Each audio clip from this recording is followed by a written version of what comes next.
ex-boyfriend ni Kylie Alcantara na si Mavi Legaspi. Girlfriend na ngayon si Ashley Ortega. Ashley Ortega umami na boyfriend na si Mavi Legaspi at pinuri pa nito sina Zoren at Carmina.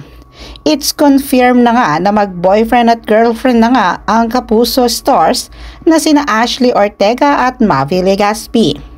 Diretsahan ngang tinanong ang dalaga sa naging episode noong February 10 sa Fast Talk with Boy Abunda kung may relasyon na nga ba sila ngayon ng aktor at host na si Mavi.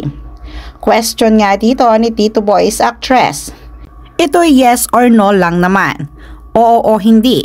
Kayo na ba ni Mavi Legaspi? Tila nahiya pang sumagot nung una si Ashley pero sagot niya sa King of Talk Show. I think it's obvious naman na.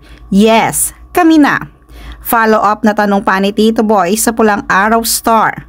Paano nag-umpisa ang lahat? Paano ka niligawan? What can you tell us?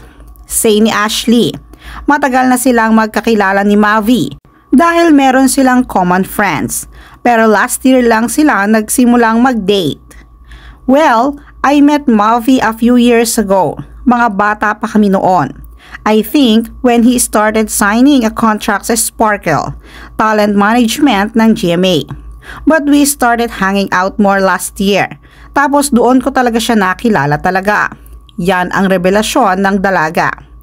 Agad namang nilinaw ni Ashley na pareho na silang single ni Mavi nang magsimula silang mag-date exclusively. Kaya hindi totoo ang chika na siya ang dahilan ng breakup ng aktor at ni Kylie Alcantara.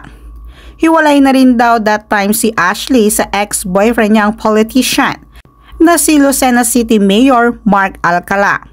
Ayon pa sa dalaga, I think it started na parang there was a one night kasama yung mga friends namin. So doon ko siya nakilala. Pagpapatuloy pa niya. Then nagtuloy-tuloy na. And then he asked me out if we can have lunch or dinner together just to get to know each other. Then nagtuloy-tuloy na. Ilan sa mga qualities na nagustuhan umano ni Ashley kay Mavi ay ang pagiging thoughtful at generous nito. Ayon nga sa kanya, hindi naman kasi ako magranding tao na kailangan ng flowers or surprises or whatsoever. Ano lang talaga, more on conversational lang talaga ako, say ng dalaga. Sumunod na tanong ni Tito Boy kay Ashley, ano yung mga impression mo kay Mavi dati noong hindi pa kayo close na tama at mali pala? Let's start with akala ko hindi naman pala. Tugon ng dalaga, I thought before na hindi niya mamamatch yung maturity ko kasi he's younger than me. He's 3 years younger than me, but he's actually mature. Parang in our relationship, parang ako pa yung pa-baby girl. He takes care of me. Ayun yung napatunayan niya while we were going out. He is well-mannered guy. He is. Todo puri rin ang aktres sa pamilya ni Mavi.